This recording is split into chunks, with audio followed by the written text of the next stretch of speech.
আমি যখন বারবার কল করে ভালোবাসি ভালোবাসি বলতাম, তুমি বলতে অতিভক্তি চোরের লক্ষণ। তাই আমি অতিরিক্ত কথা বলা বন্ধ করলাম।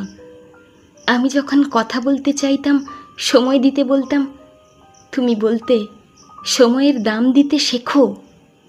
তাই আবেগ কন্ট্রোল করে সময়ের দাম দিতে শিখে নিলাম।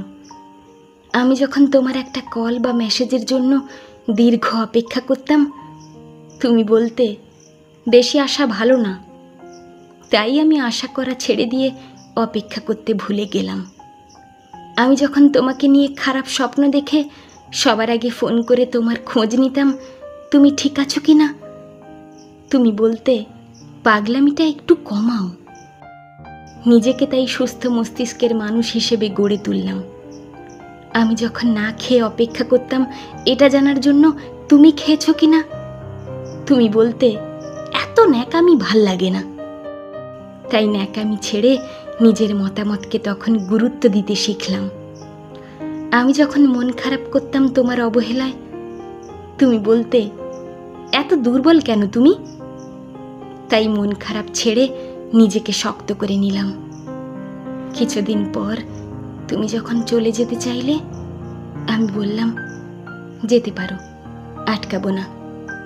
তখন তুমি বুঝতে পারলে আমি বাস্তবতা শিখে গেছি।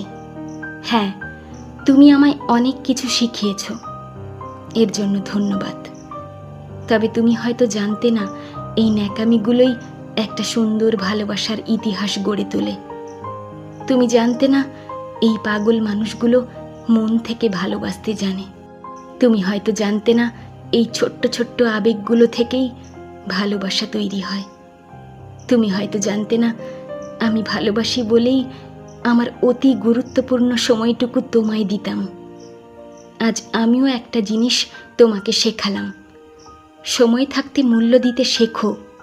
কারণ অতিরিক্ত অভিমান নিয়ে যারা হারিয়ে যায়, তারা কখনো ফিরে আসে না।